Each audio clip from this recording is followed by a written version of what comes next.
Sir Dow futures हल्की बढ़त दिखा रहा है, नास्डैक फ्यूचर्स में ज्यादा गिरावट है। जो ये बॉन्ड यील्ड 4% के ऊपर गई है ना, ये परेशानी कल भी दिखी थी, 0.5% गिरा था, आज भी 0.5% नीचे आपको नास्डैक फ्यूचर्स है, तो वहां से परेशानी आ रही है। 4% के ऊपर कायम है इनकी 10 साल की बॉन्ड यील्ड।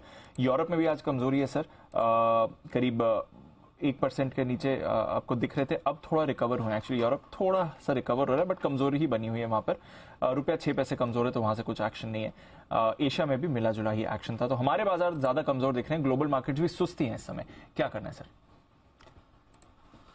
दीप देखिए, दो चीजें जो अभी मैं बात कर भी रहा था कि आज कुछ कॉल्स नहीं है। एक्चुअली कॉल्स नहीं होने की वजह भी यही है कि बाजार का डायरेक्शन बहुत ज्यादा साफ नहीं है। अगर बन रहे हैं तो थोड़े बहुत शॉर्ट कॉल आज बन रहे हैं। अब जैसे कल लॉन्ग कॉल्स बने, लेकिन वो तेजी एक ही दिन की बनी। आज शॉर्ट कॉल्स का जब तक रिवर्सल का संकेत आप चार्ट्स पर देखें, वॉल्यूम के हिसाब से देखें, तब तक वो उन लेवल्स के आसपास आ जाते हैं जो आपके लिए सपोर्ट का लेवल है। दूसरी तरफ खुद अभी शेरी साहब कह भी रहते हैं कि भले इंडेक्स खराब है, लेकिन ब्रॉडर मार्केट उतना खराब नहीं जितना इंडेक्स खराब है। सो इसलिए आज से किसी भी तरह का एक व्यू बनाना मेरे ख्याल से सारे एक्सपर्ट्स के लिए बड़ा मुश्किल हो रहा है। ऐसे में वैसे कम कॉल्स आए तो बेहतर ही है, बजाय इसके कि आप ज्यादा कॉल्स दें और या तो वो टाइम पास हो, वो जो टाइम वाइज करेक्शन बड़ा पेनफुल होता है, या फिर स्टॉप लॉस ट्रिगर हो, उससे बजाय एक्टिविटी कम हो तो बेहतर है। अब रहा सवाल लेवल्स का, डेटा मैं आपको बता दूं 17,300 ये लेवल होल्ड होना चाहिए और आखिरी उम्मीद भी उसके बेहद करीब है। थोड़ा दूर होता है तो मैं बड़ा कॉन्फिडेंटली कहता कि 17,300 होल्ड हो जाएगा। तो अब अपने को 3 बजे तक 17,300 को होल्ड करना है। 20 पॉइंट का ही क्वेश्चन है। अगर होल्ड होता है तो वेल एंड गुड, क्योंकि 1,66,000 शेयरों का ओपन इंटरेस्ट हाईएस्ट वहां पर है। मेरा ये समझना शायद क्लोजिंग बेसिस पे हम इसको बचा पाए, अगर 3 बजे तक बचा पाते हैं तो। और 3 बजे के पहले 17,300 तोड़ देते हैं तो फिर 17,250 से लेकर 17,200 तक का रास्ता आपके लिए नीचे खुल जाता है। 50 पॉइंट तो मिलेंगे ही मिलेंगे, इसमें तो कोई कहीं नहीं है। तो ये आपके लिए निफ्टी पर आए। और चूंकि वीकली एक्सपायरी है, इसलिए मैं बहुत कॉन्फिडेंटली नहीं कहना चाहता कि नहीं 17,200 के नीचे बंद नहीं होंगे। ऊपर 17,400 आपसे पार नहीं होगा, ये आप बिल्कुल पूरा कॉन्फिडेंस रखिए, क्योंकि 17,400 के कॉल्स, इवन 17,350 भी अपने आप में एक अच्छी रुकावट है। 1,11,00,000 शेयर 17,350 के कॉल्स पर है। 2,35,00,000 शेयर 17,400 पर कॉल राइटर खड़ा है। सो ब्रॉडली अभी जो रेंज दिख रही है वो 17,300 17,350 दिख रही है। 17,350 के को 3 बजे के पहले निकाल लिया ऊपर तो 17,400, 17,300 के 3 बजे के पहले तोड़ दिया तो 17,250। ये आपके लिए 50 पॉइंट की रेंज में 50-50 पॉइंट का एडिशनल मूव गिन के चलिए। ये निफ्टी के डेटा साफ है। अब आइए बैंक निफ्टी। 40,400 40,500 आपका सपोर्ट रेंज है, जहां पर आप अभी ट्रेड कर रहे हैं। 40,400 के पुट पर 62 लाख शेयर है, कॉल्स पर 73 लाख शेयर है, 73 लाख। यही रेंज है जो सपोर्ट का काम करेगी। इसके नीचे फ्रेश कमजोरी होगी। ऊपर 40,500 40,600 रुकावट की रेंज है। 40,500 और 40,600 पे अच्छी खासी कॉल राइटिंग होकर रखी है। हाईएस्ट ओपन इंटरेस्ट कॉल्स में 40,600 पर है, पुट में 40,500 पर है। तो इसी 100 पॉइंट की रेंज को आपको फोकस करना है। 40,600 के ऊपर फिर से आप मजबूत होना शुरू होंगे, 40,400 के नीचे फ्रेश कमजोरी आएगी। ऐसा लग रहा है इस 200 पॉइंट की रेंज को ही बाजार ट्रेड करना चाहता है। बंद होते होते अगर 40,500 होल्ड कर ले तो बढ़िया है, नॉट बैड। और बंद होते होते 17,300 होल्ड कर ले तो ठीक है, कम खराब है। इस पे मेरा एक सवाल है। हाँ, अगर इतनी छोटी रेंज है, हाँ, राइट, 100 पॉइंट भी आप बोल रहे नहीं है, मतलब बोलने के लिए 100 पॉइंट है, वैसे तो 100 पॉइंट से भी कम है। बैंक निफ्टी पे 200 पॉइंट से कम है, तो इतने सारे पुट राइटिंग और ऑप्शन ट्रेडिंग हो कैसे रही? अगर इतनी छोटी रेंज में कैसे आप ट्रेड कर रहे हैं? अच्छा सवाल है ये दीप। इसमें क्या होता है कि आजकल जो है ना, एक तो ये कि मशीन ट्रेड बहुत होने लगे। तो मशीन ट्रेड में क्या होता है कि आपके पास मल्टीपल ट्रेड फटाफट करने की ऑप्शन हो जाती है, जल्दी जल्दी हो जाता है। दूसरा क्या है कि फॉर एग्जांपल आपका व्यू मंदी का है, आप 17,335 पर इस वक्त आप निफ्टी पर है, ठीक है। अभी करंट प्राइस की जैसे बात करते हैं, मशीन ट्रेड कैसे काम करता है। 17,300 का आप पुट ले लेंगे, ठीक है, और सामने 17,250 या 17,200 के 2 पुट बेच देंगे या 1 बेच देंगे।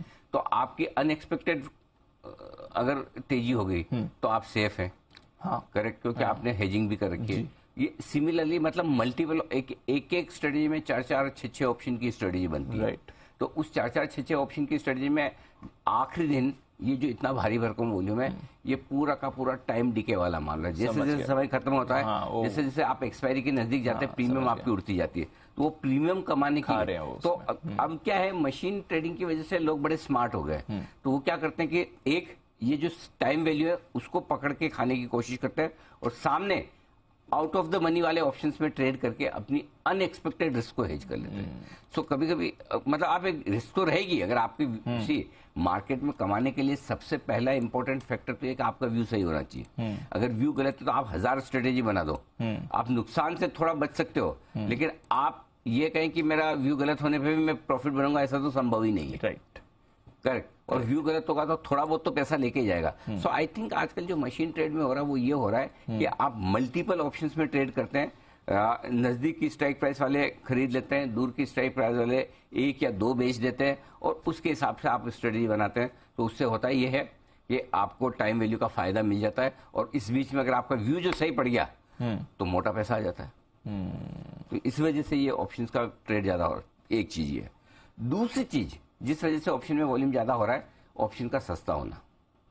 जो स्मार्ट लोग हैं जिनके पास पैसा है वो पैसा लगाकर पैसा बनाना जानते हैं, तो वो ऑप्शन राइट करते हैं। जिन लोगों के पास पैसा कम है लेकिन ट्रेड करना है, अब अगर आप 100% मार्जिन वाली सिचुएशन में या कैश मार्केट के स्टॉक्स खरीदेंगे तो आपको लीवरेज नहीं मिलती, और लीवरेज नहीं मिलने पे आपको ट्रेड करने की जो किक या मजा या मोटा पैसा बनाने की जो इच्छा होती है, हो ना हो पूरी वो अलग बात है, लेकिन वो इच्छा भी पूरी नहीं होती करने की।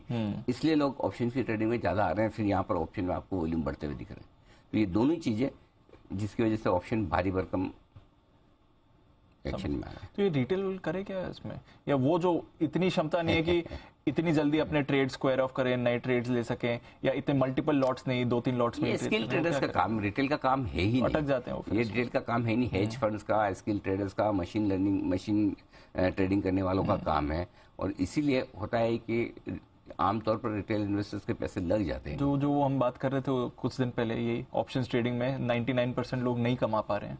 90% लोग 90% नहीं, वो यही बात सही है, बिल्कुल सही है। इसीलिए ऑप्शन ट्रेडिंग करना लोगों को लगता है क्या है, मेरे क्या जा रहे हैं, 5000 रुपए का ऑप्शन ले लिया, 10,000 का लिया, मैक्सिमम लॉस इतना ही है। ये मैक्सिमम लॉस 5 या 10,000 का नहीं है, ये आपकी कैपिटल का 100% लॉस है, जितना आप लगा रहे हैं। बिल्कुल वो फर्क जब तक रिटेल ट्रेडर को समझ में नहीं आएगा, होता क्या है, थॉट प्रोसेस अलग है जी। फ्यूचर्स खरीद कर 50,000 रुपए का नुकसान करते हैं तो उनको लगता है मैंने बड़ा कर दिया, भले वहां मार्जिन 1 लाख का 2 लाख का दिया हो, लेकिन यहाँ पर ऑप्शन 10,000 का खरीद करके नुकसान 0 कर देंगे उसको, तो लगता है मैंने 10,000 का नुकसान किया। सो ये नहीं समझ में आ रहा है कि पूरा का पूरा गया जो रिकवर नहीं होगा वापस। करेक्ट, कोई चांस नहीं। तो वो थॉट प्रोसेस जब तक नहीं बदलेगी कि आप कितनी कैपिटल लगा रहे हो, कितना इन्वेस्टमेंट कर रहे हो, पूरा का पूरा जा रहा है, तब तक ये दिक्कत रहने वाली है। सो इसलिए ये समझना बहुत जरूरी है। बहुत जरूरी है, बिल्कुल सर। और दिख रहा है इस समय तो स्क्रीन पर, हाँ, काफी बुरा हाल है बाजार का भी।